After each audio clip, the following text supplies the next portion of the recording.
¿Cómo coño, luego de que termina, vuelves a casa y vives tu vida normal?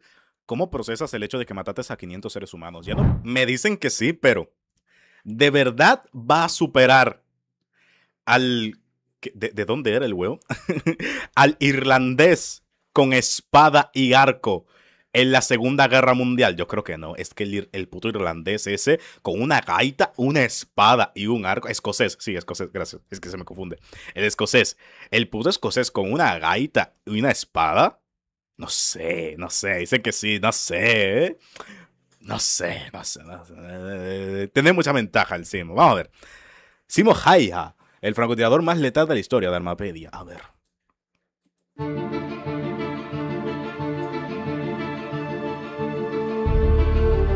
Al hablar sobre los francotiradores más letales de la historia, varios nombres vienen a la mente, tales como Francis Pegamagabo, Vasily Zaitsev, Chris Kyle, Lyudmila Pavlichenko, Wally, etc. Sin embargo, hay un nombre que destaca por sobre los demás y si me preguntan, en mi opinión es el mejor y más letal francotirador que ha existido en la historia. Este no es otro más que Simo Häyhä, también pronunciado Simo Häyhä, pero más conocido por su escalofriante apodo, la Muerte Blanca. Häyhä era un soldado finlandés que defendió a su país durante la invasión soviética de 1939, conflicto nombrado la Guerra de Invierno. Durante esta contienda que duró poco más Hay otro peor, Pegamagabo. Ahora reviso de regla. de 3 meses, el accionar de este francotirador fue tan destacado y absolutamente letal, que no solo se transformó en un héroe de Finlandia, sino que generaba tanto miedo en las tropas soviéticas que aparentemente estos enviaron unidades completas de francotiradores y artillería solo para detenerlo. Simo pasó a la historia por su prodigiosa puntería, alta disciplina, enorme paciencia e inteligencia. Este utilizaba una particular y claramente efectiva técnica para esconderse en los bosques y moverse como un fantasma entre las líneas enemigas, liquidando todo soviético que se cruzaba en su mira. Todos estos elementos y por supuesto una abultada cantidad de bajas enemigas han grabado el nombre de Simo Häyhä en la historia bélica Bombardearon un bosque para matarlo, pero vivió. Me está y contando, militar. hermano. Te habla Jorge Rojas, Ah, pero se bienvenido tenía a bravato. Armapedia. Prepárate para conocer a Simo Häyhä, el francotirador más letal de la historia.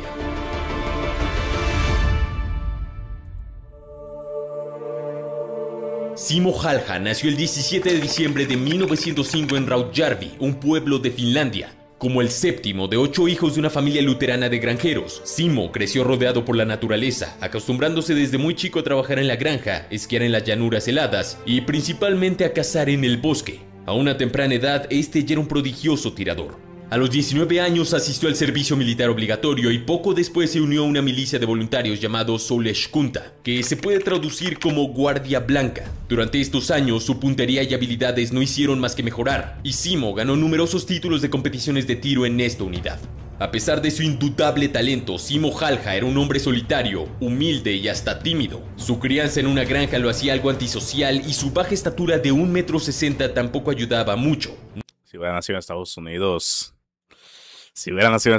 igual teníamos noticias de él igualmente. No era un hombre que disfrutaba estar en el centro de las cosas, sino que, como se puede apreciar en todas las fotos de su niñez y juventud, Simo solía acomodarse en el fondo o en un costado, disfrutando no llamar la atención. Sin embargo, en 1939, se vio obligado a dejar ese anonimato y pasar al centro de la acción, a la mismísima guerra. 3 meses después del estallido de la Segunda Guerra Mundial, Joseph Stalin decidió invadir Finlandia. El conflicto entre estos dos países surgía dado que el mandamás soviético le había pedido al gobierno finlandés que le cediera una porción de territorio cerca de la frontera, supuestamente para poder proteger mejor Leningrado ante la amenaza del Tercer Reich. La lógica negativa de Finlandia hizo que Stalin decidiera invadir, según muchos historiadores, con la intención de conquistar todo el país vecino e instalar un gobierno títere comunista, aunque esto es solo una teoría. Como consecuencia del avance del Ejército Rojo, Simo Häyhä y todos los miembros de la Guardia Blanca fueron llamados a la lucha. El francotirador recayó bajo las órdenes del teniente Ann Juutilainen en la 6ª Compañía del Regimiento de Infantería 34. El ejército finlandés se movió rápido para detener la invasión. La diferencia de tamaño, recursos, armamento y fuerzas entre países era enorme, lo que hacía suponer una fácil victoria para los soviéticos. Incluso Stalin vaticinó Se estima que Simo acabó de entre 505 a 542 soldados soviéticos confirmados y con más de 600 estimados. Era de 507 a 562, ¿no? O algo así. No era de 50 la diferencia, era de 50 la diferencia. No sé exactamente cuáles, pero sé que era de 50 porque vimos ayer el rap histórico también del tema, pero sé que era de 50 la diferencia. Imaginaba que lograría hacerse con toda Finlandia en solo un par de semanas. Sin embargo, la realidad resultó muy diferente. 59 de diferencia, confirmados. Los estimados son más. Va.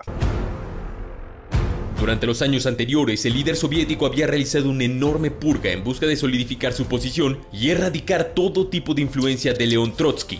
Esto, por supuesto, dejó al ejército rojo muy debilitado. Pero no solo eso, sino que se apuntó principalmente a los generales, comandantes y altos mandos en general, por lo que la inteligencia militar y táctica soviética era básicamente inexistente en esos momentos. Si bien esto puede sonar exagerado, basémonos en los hechos. Primero que nada, la Unión Soviética atacó Finlandia en pleno invierno, con temperaturas de 20, 30, 40 y hasta 50 grados bajo cero. No solo esto, sino que lo hicieron sin zapatos de nieve y sin camuflaje blanco. ¿Cuántos soldados habrán muerto de hipotermia? Porque también comentaron en el otro video que vimos que los recursos que enviaba la Unión Soviética a estos soldados eran mínimos, o sea, le valían pico a todos esos soldados. ¿Cuántos habrían muerto de hipotermia? Fueron a luchar en bosques completamente... Porque claro, vimos que las bajas fueron 2.000 a 200.000, pero habrá muchos que fueran por condiciones naturales también. Nevados vestidos de marrón claro y verde. Incluso diseñaron estrategias para enviar tanques y vehículos sobre lagos congelados. Esto sin probar la resistencia. Decenas de miles mínimos, sí, segurísimo. 505 bajas confirmadas y 542 que se cree que murieron por las heridas de él específicamente. Más de 600 según su compañero, pero es inchequeable. Vale, la explanación, ya cumplí la reafirmación, vale.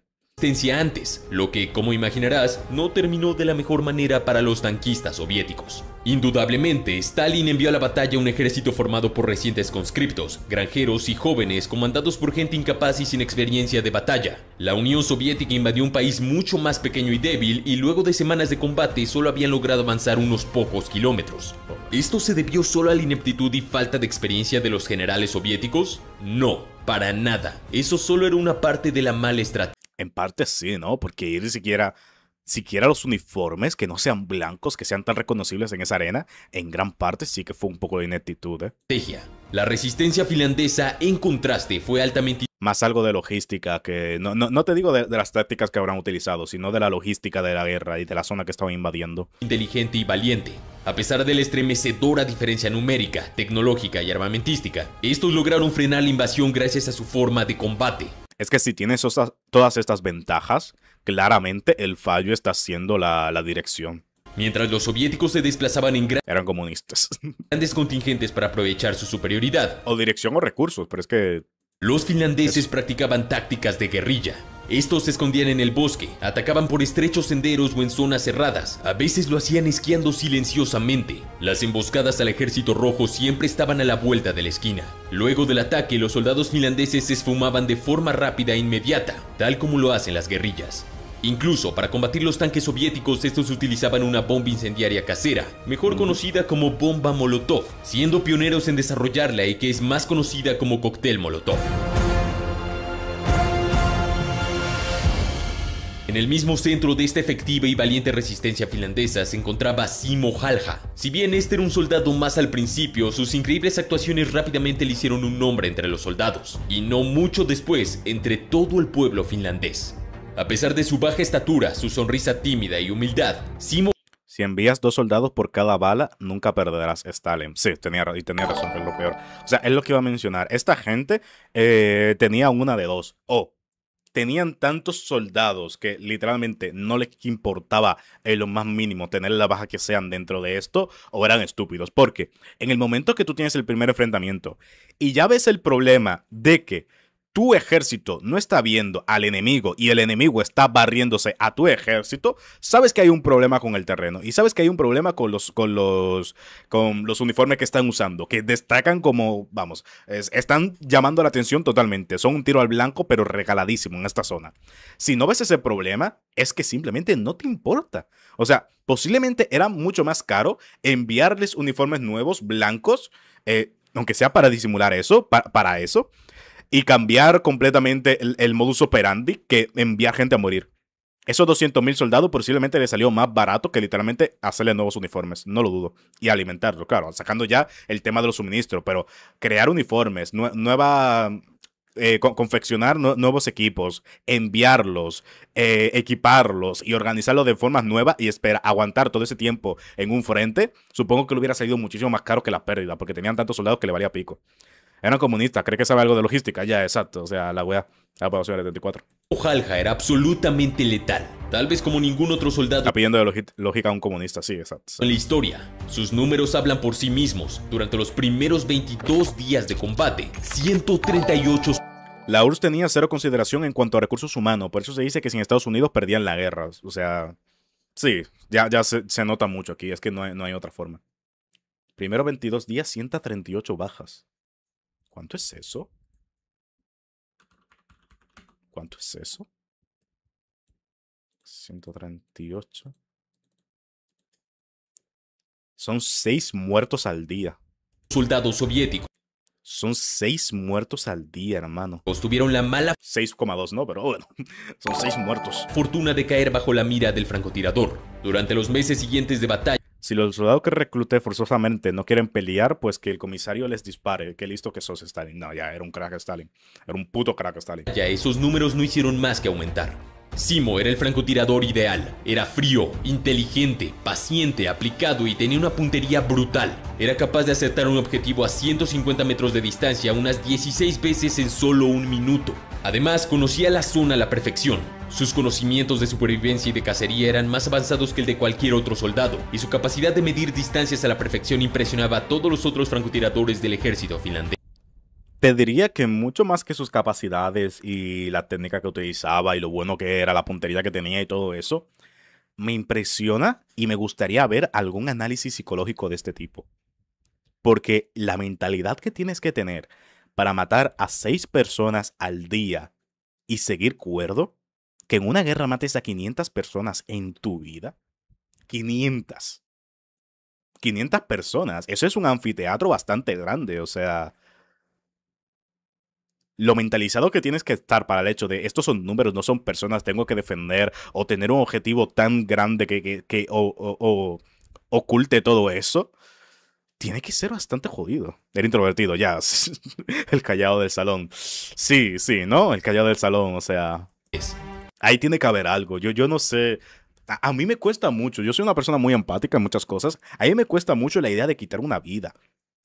Y 500. Entiendo que es una guerra. Pero aún en guerras hay casos de gente que llega a matar tantas otras personas que simplemente no pueden continuar y le dan la baja psicológica por eso. Pero 500 personas. Pueden ser más personas que las que voy a conocer en los próximos 5 años o 10 años, tal vez en mi vida, yo qué sé. Son más personas que las que muchas otras han conocido en su vida. Joder. Edelman Nenga y me demoré, no me recordaba. Vale, se la mandaré al checo. No terminé este. Aunque había disponibles algunas armas más modernas, este usaba su rifle de la Guardia Civil, un M28 Pisticorva con un cargador de 5 cartuchos calibre 7.62 milímetros, que era la variante finlandesa del...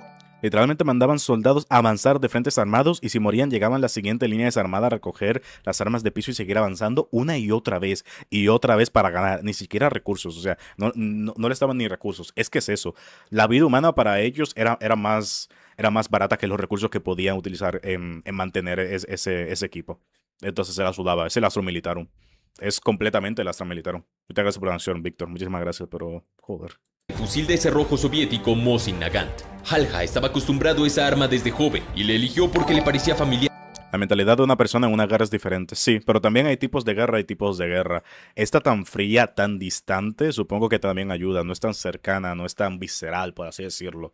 O sea, un francotirador supongo que puede ser más llevadero, porque no tiene que estar ahí frente al otro, ¿sabes? No es lo mismo un francotirador que, qué sé yo, un caballero en la Edad Media que tenga que pelear cuerpo a cuerpo, no es la misma cosa, no es el mismo concepto. O alguien que esté librando una guerra urbana que en un bosque a kilómetros de distancia, no es lo mismo tampoco. Supongo que eso también ayuda, pero aún así me llama mucho la atención el factor psicológico. Es verdad, hay registros de alemanes metralleros que dejaban de disparar en medio de un asalto porque no podían con tanta muerte. Es que es duro, tío. Es duro. Aun con todo, es que, hermano, matar 6 personas al día, quitar 6 vidas en un día y no pararte a pensar en nada, y al otro día quitar 6 más, y al otro 6 más, y al otro 6 más, sin que te importe nada de eso, y sin disminuir en ningún momento el ritmo, sin dudar. Efectiva y principalmente Esta programación de Salamander y era 34, por cierto. confiable. Antes y después de cada misión, él dedicaba un largo rato a limpiar y realizarle mantenimiento a su fusil. Esto en busca de que no se atascara con el frío y estuviera siempre a su disposición. Por otro lado, la forma de combate y las estrategias de este letal francotirador no son menos interesantes. No es lo mismo ver un cuerpo caer a lo lejos que ver unos ojos perder su luz. Sí, eso es lo que creo.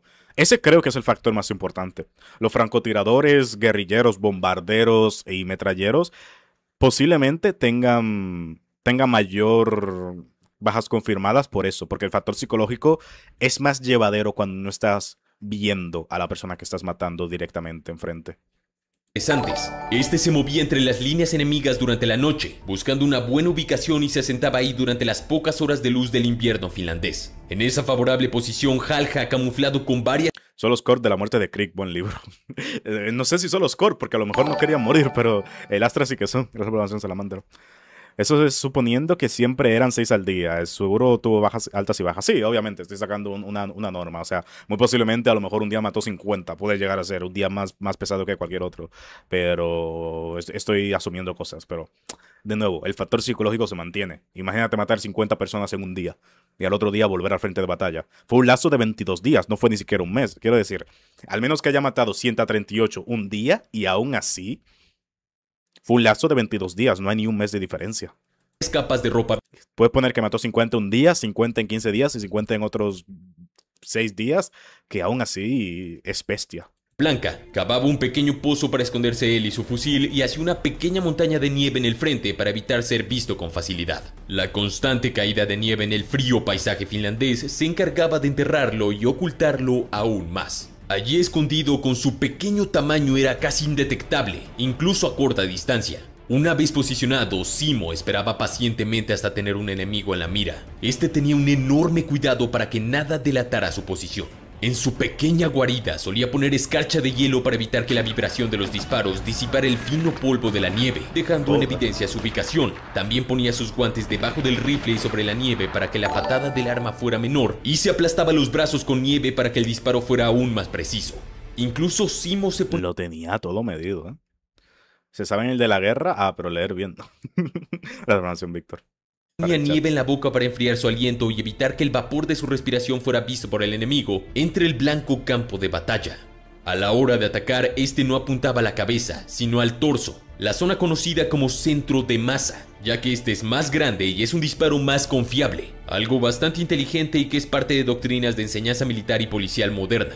Y honestamente, en medio de una guerra, una herida así casi que es letal, casi que... Más que gastar munición apuntando a la cabeza y arriesgarte a perder recursos, una herida en el pecho ya lo deja fuera de combate. Esa persona no va a seguir combatiendo y muy posiblemente termine muriendo. Según Simo Halja, un pequeño error al apuntar a la cabeza del enemigo podía delatar su posición. Lee esto. Ya lo leí. Ahora vamos a Salamander. Por nada e incluso costarle la vida. Más allá de todo esto, sin dudas, lo más destacado sobre la forma de combatir de Simo Halja fue que este no utilizaba... Claro, a día de hoy ya hay chalecos antibalas y tal, pero en esta época... la mira telescópica del rifle, sino la mira de hierro. Esta decisión se debía a dos factores. Por un lado, él no confiaba en la mira telescópica, porque el monóculo solía empañarse. Esto también, además de lo práctico que sea, puede ayudar para el tema que estamos hablando, disociar un poco lo que son las personas, el individuo del enemigo. Porque si lo haces con mira de hierro, además de que es impresionante que lo hayas hecho con mira de hierro, estás viendo puntos. Tú estás viendo puntos caer, no estás viendo ni siquiera alcanzas a ver es el rostro, expresiones o algo del estilo. Estás viendo puntos que caen en la nieve y ya está. Supongo que eso también ayuda un montón al factor psicológico. No sé. Mikhail Surkov se le atribuyen 702 bajas confirmadas, la que le colocaría por encima de Halja, aunque la confirmación y verificación de la cifra verían entre fuentes históricas. Si es un video de ella, me lo manda Salamander, ¿eh? Podía llegar a romperse por el frío. Por otro lado, el sol podía reflejarse en la lente, revelando su posición al enemigo. De cualquier manera, quedó claro que Halja no la necesitaba en verdad. Él sabía una de las grandes verdades que solo los mejores francotiradores saben y llevan a cabo. La puntería por supuesto que es importante, pero la paciencia es al menos igual de importante. Como ya dije, Halja pasaba horas y horas en su escondite, casi sin moverse. Este solía llevar en sus bolsillos cubos de azúcar y pedazos de pan para aguantar el frío. Cuando quería comer algo, sus movimientos eran tan lentos y cuidadosos Son unos camperos, hijo de la gran puta, los francotiradores. que podía tardar hasta media hora en llevar un cubo de azúcar a su boca. Volviendo a la historia, sus hazañas y escandalosos números de bajas rápidamente convirtieron a Simo Halja en un héroe en Finlandia, ganándose el apodo de la Muerte Blanca. Si bien durante mucho tiempo se sostuvo que ese sobrenombre se lo pusieron los soviéticos, este fue en realidad producto de una medida propagandística finlandesa para aumentar la moral de su pueblo a través de un héroe de casi proporciones mitológicas. Eso es muy inteligente, ¿eh? Que también recibía el sobrenombre de El Tirador Mágico. Que el famoso apodo no haya sido puesto por los soviéticos no significa mantener la moral de esa manera, creando un poco de misticismo a través de tu soldado, infundir miedo de paso al enemigo, es una jugada muy inteligente. que estos no le temieran. Por el contrario, la Tiene un francotirador y es que le es difícil. ¿Qué tal, producción de burra? ¿Cómo estás? ¿Cómo te va? propaganda soviética hizo todo por ocultar a Simo Halja, e incluso los altos mandos enviaron unidades completas de francotiradores para darlo de baja. Cuando estos fracasaron, enviaron artillería. Estas no fueron mucho más exitosas. Yo gano una partida, el bro con el que me empareja el juego. Sí. Durante los casi 100 días que duró la guerra de invierno, la participación de Simo Halja y otros francotiradores fue increíblemente determinante, ya que obligó a los soviéticos a cambiar sus tácticas de combate. Incluso se dice que él, junto a una división de otros 31 soldados finlandeses, A mí estos temas me ponen mal porque la guerra y estas cosas me hacen tan tontas y tan sin sentido porque no ayudan a nadie más que políticos, solo es causar dolor por ego de alguien más. Es cierto, sin embargo, es cierto. Sin embargo, también las guerras son necesarias porque la naturaleza humana es cruel y esto lo demuestra. Esta es una guerra que Finlandia no se buscó, fue una invasión de la Unión Soviética, entonces esto es defensa. lograron detener. Es cierto, ninguno de estos individuos aquí, pues al final son números sin caras y no se merecían este destino muy posiblemente y están a la merced de algo de voluntades superiores de pendejos que son políticos que por ambición, por una vista sesgada o lo que sea, pues los llevan a hacer esto, pero es lo que hay, ¿no? Una importante avanzada soviética de 4.000 hombres. Los números de bajas de Halja son muy discutidos En este punto Finlandia solo tenía que defenderse, no tenía otra opción. entre historiadores y fanáticos militares. Algunos acusan al gobierno finlandés de haber inflado la cifra para engrandecer la leyenda, mientras otros creen que esta no es lo suficientemente alta por falta de confirmación oficial de muchas. Puede ser ambas, de hecho, ¿eh? ¿Te imaginas que quisieron inflar la cifra oficial, pero luego la no oficial sea más grande todavía? Eso sería bastante esquiste. Se puede calcular que, en total, las víctimas de la precisión y maestría de Simo Halja fueron alrededor. ¿Qué dices si Finlandia se defendió? ¿Qué acabo de decir? Dale para atrás al directo, si un pingüino. ¿Qué acabo de decir? Ve lo que acabo de decir. De 750, contando las 500 bajas causadas con el río Joder, espérate. Halja. Se puede calcular que, en total, las víctimas de la precisión y maestría de Simo Halja fueron alrededor de 750, Esto es lo estimado, entonces. contando las 500 bajas causadas con el rifle M28 y las 259 que el capellán militar Antti Rantama afirmó que Simo realizó luchando con el resto de su unidad y utilizando un subfusil Suomi KP-31. Incluso se afirma que su récord de bajas en un día fue de 25, una verdadera barbaridad. 25 personas en un día.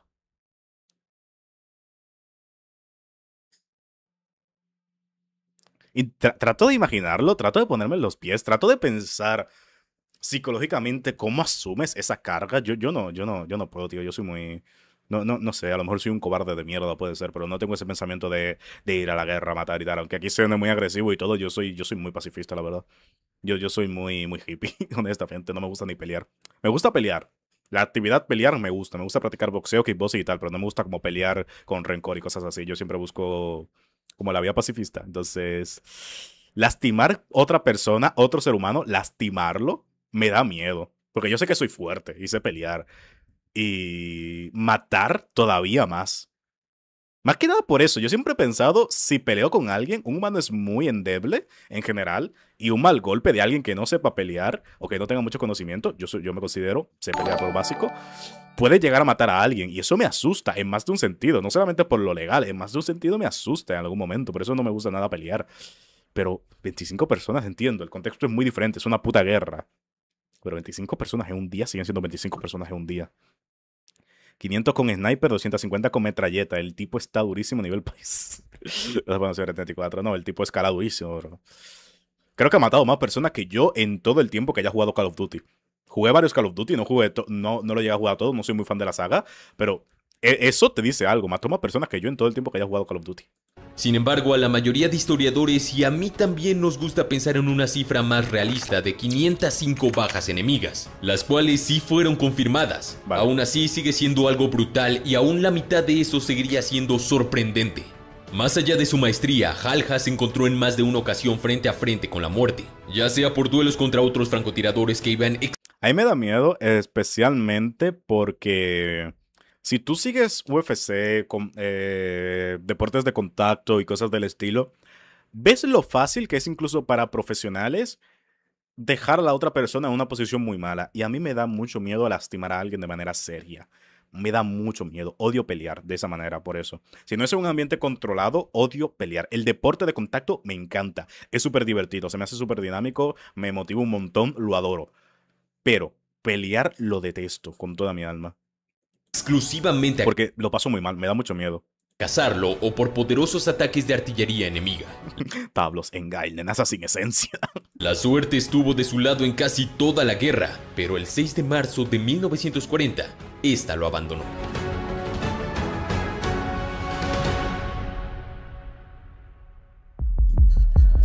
Ese día Simo Halja recibió el impacto de una bala explosiva en su mejilla. Él cayó malherido y sus compañeros lo dieron por muerto por el daño que el disparo En la mejilla, tío. Estas historias a mí me vuelven loco. Cada vez que hay como una bala perdida y no te mata, que una bala perdida no te mate, pero te lastime, te dé en la mejilla, en el hombro, en todo. Es como, estuviste tan cerca de morir, güey. claramente le había hecho. Sin embargo, fue apresurado a un hospital y atendido. Increíblemente, Simo sobrevivió y días después se despertó y durante los meses posteriores tuvieron que realizarle unas 26 cirugías. Lamentablemente para él, su rostro quedó marcado por la guerra por el resto de su vida, como puede verse en esta imagen.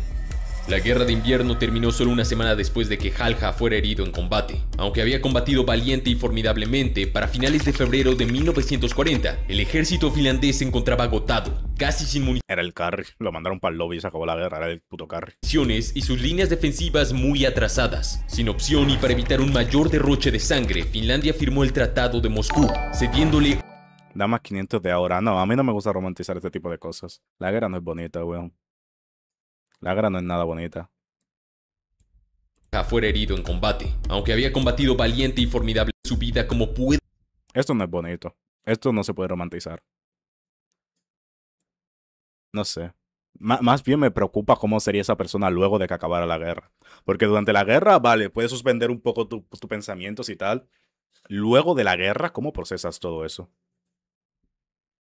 ¿Cómo coño, luego de que termina, vuelves a casa y vives tu vida normal? ¿Cómo procesas el hecho de que mataste a 500 seres humanos? Ya no puedes ocultarte. Ya no puedes ocultar ahí que eran unos puntos cayendo en la nieve. No puedes ocultar que era para defender a nadie. ¿Cómo piensas en eso? ¿Y cómo te levantas cada día con una cicatriz de guerra? Te miras al espejo y tienes un recordatorio permanente de que mataste a 500 personas. Esto sí fue bienazo. La guerra es un infierno, siempre se lo estaba bromeando. No, sí, sé que estaba bromeando el 74. O sea, sé que va en broma todo lo que dice, obviamente. No creo que son unos psicópatas de mierda que no entienden la crueldad de la guerra, pero no sé. de que Halja fuera herido en combate. Aunque había combatido valiente y formidablemente, para finales de febrero de 1940, el ejército finlandés se encontraba Sí somos. agotado, casi sin munición. Por eso hay tantas historias, tío, de veteranos de guerra y cosas del estilo que simplemente se suicidan, pierden propósito de la vida, no saben qué cojones hacer, no saben cómo seguir. Yo no conozco, no recuerdo, tío, de historias de veteranos de guerra o conocidos míos que tienen familiares que fueron veteranos o que han tenido, porque ya la mayoría han fallecido. No conozco personas como que, ahora que me paro a pensarlo, o representación en medios y cosas del estilo, que vivieran el resto de sus vidas felices. Siempre hay como arrepentimiento, siempre hay algo, ya no te digo estrés postraumático necesariamente, pero siempre te queda como algo que te marca para el resto y simplemente no puedes vivir tranquilamente luego de eso. Y creo que normal. Quitar una vida ya es grave, una guerra. No sé. Yo conocí gente del conflicto que hubo en mi país. Algunos están bien, por decirlo así, y otros están muy mal psicológicamente. Bien, pero ¿qué es bien? Bien de cara al público, bien de que salen en la mañana y te dicen buenos días, pero ¿cómo estará esa persona realmente? Porque no es, ya no es solamente quitar la vida también, la que se van de tu lado, tu compañero, ver gente morir, de tu lado también, de los dos. Que por más que te desvincules un poco psicológicamente, en el momento que ves a alguien morir de tu lado, tiene que recordarte que esa gente también está muriendo así. Entonces, no sé, no sé. y sus líneas defensivas muy atrasadas. Sin opción y para evitar un mayor derroche de sangre, Finlandia firmó el Bien de vista, saben controlarse, es lo que digo. Es lo que digo. Supongo que la mayoría de personas que salen de esta situación simplemente están bien de vista. Lo típico de parece que todo va bien, pero en el fondo no veo a alguien que no tenga algún tipo de rasgo psicótico realmente. Para mí, si no tienes un rasgo psicótico en tu personalidad, de que no te importe para nada, tengas cero empatía, que seas incapaz de producir empatía, no puedes salir de esto y seguir siendo una persona normal y funcional de la sociedad. No lo veo. Tratado de Moscú, cediéndole 11% de su territorio a la Unión Soviética, más de lo que Stalin pedía antes del conflicto. Hay un video de los sucesos de Ucrania en dos soldados luchando cuerpo a cuerpo y el ganador se disculpa. Eso es doloroso. A pesar de esto, decir que la guerra de invierno resultó una victoria para la Unión Soviética lejos estaría de ser correcto. Mientras Finlandia perdió unos 26.000 hombres, las bajas del ejército rojo fueron de 126.900. Da pena lo que hicieron con esas personas, ¿eh? Un general soviético afirmó Ser carne de cañón, literalmente. poco después que el territorio conseguido era solo lo justo para enterrar a sus caídos durante la guerra de invierno. Una triste forma de definir su victoria militar. Se dice incluso que el pésimo nivel estratégico y de combate Y con el síndrome del sobreviviente, peor aún. Si una persona ya le afecta cuando sobrevive a un accidente normal, imagínate la guerra cuando ves a todo el mundo morir y tú con el pensamiento cuando me toca. de las fuerzas de Stalin fue lo que convenció a Hitler de lanzar una invasión a la Unión Soviética. Una decisión que Escuché en un libro hace bastantes años que decía algo así al respecto sobre cómo hay gente no psicópata que no le pesa matar o algo así. No creo. Tiene que tener algún rasgo de psicopatía. Y bueno, la psicología en los últimos años ha evolucionado bastante. ¿De qué año es ese libro? También te digo. Pero no sé, tampoco soy experto del tema, de nuevo, no sé mucho de psicología, tampoco sé mucho de historia, no sé mucho de ninguno de estos temas, estoy como dando mi opinión un poco al aire, los pensamientos que se me vienen, pero es que no me parece normal, no me parece nada normal. Cuando se termine esto, revisa uno de quién era Sir Adrian Carton de un Cleaver Solte. Vale, voy a revisar lo que mandó Salamander del comentario y luego reviso el que me dice 74. Esa programación.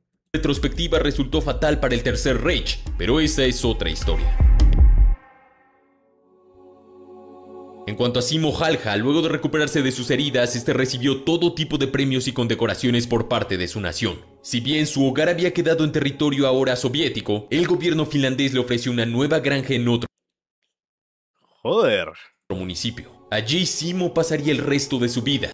Eso sí es duro. Imagínate terminar la guerra, matar a más de 500 personas y que tu casa quede del lado de soviéticos. No más que Cazando vinieron alces otra, ¿no? Pero joder. y criando perros, hasta su muerte en 2002 a los 97 años de edad. Joder, 97 años vivió.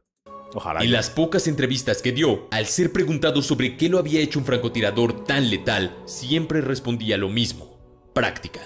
En 2017, 15 años después de su fallecimiento, las memorias del héroe finlandés fueron descubiertas. En las mismas, Simo habla de su lista de pecados para referirse a las poco más de 500 personas que dio de baja con su confiable rifle de cerrojo M28. El número que da de víctimas suyas es creíble y realista porque él no se refiere al mismo con orgullo, sino con remordimiento por cada vida quitada. Es lo que digo. Alguien normal no sale de aquí de esa manera. No sale de aquí viendo esto como algo que pasó y ya está. En el momento, durante la guerra, te lo puedo entender. Puedo entender que tengas esa suspensión completa de la empatía, esa suspensión de pensar en el otro como un ser humano y lo veas simplemente como un número o como un objetivo o como algo que está amenazando a los tuyos. Te lo puedo entender el funcionamiento de una mente en ese momento. Pero luego de la guerra, cuando pasa todo, ahí ya no queda, ahí ya no hay orgullo, ahí ya no hay justificación, ahí ya solamente quedas tú con las vidas que quitaste. Simo Halja nunca buscó convertirse en el mejor francotirador de la historia como lo hizo. Simplemente buscaba defender a su país y vaya que lo hizo.